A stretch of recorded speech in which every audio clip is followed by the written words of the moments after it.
High সর্বনাশ, কি কামড়া যে দেখছো সিএফ মোটর মধ্যে আমিও আজকে দাওয়াত ফেলেছি। পরে আমি সিএফ মোটর মাঝে আইলাম। আইয়া কি করবো, আগে আগে গাড়ির চোখটা আগে দেখি যে চোখ বালা নি, গাড়ির চোখ বালা তো সব বালা। কারণ এই চোখ দিয়ে হ্যাঁ অনেক কিছু দেখবো, গাড়ি আনাইলে অ্যাক্সিডেন্ট করে লাগবো। বালা কিছু যদি দেখা যায় সব সময় ঠিকঠাক থাকতে তাহলে আমার অসুবিধা নাই।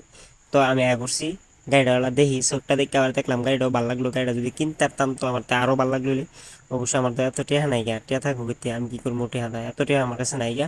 পরে দেখলাম আমার একটা রয়্যাল এনফিল্ডের মতন গাড়িটা দেখা যায়। এই গাড়িটা আমার কাছে খুব ভালো লাগছে, খুব পছন্দ হয়েছে, কিন্তু আমার কাছে টাকা নাই। এইটাই বাস্তব। তো আমার কাছে টিয়া নাই, আমি দেখলে যেতাম না। তো পরে চিন্তা করলাম তো একটা স্কুটি দেখি, এটা মনে হয় কম দাম। ও মা গো, এই স্কুটির মধ্যে উঠতে পরে দাম জিগাইলাম 3,50,000 বলে এই স্কুটির দাম। তো আমি কই না, এটাও আমি দেখতাম না। পরে অবশেষে পুরা সিএফ মোটরটা ভালো করে ঘুরলাম, দেখলাম। পরে একটা র্যালিতে অংশগ্রহণ করলাম। পরে আর কি কেক কাটলো, উদ্বোধন করলো। সবাই আমগর ছুটি হয়ে গেল গা। তো সবাইকে ধন্যবাদ। সিএফ মোটরকে নরসিংদীতে স্বাগতম। ধন্যবাদ সবাইকে।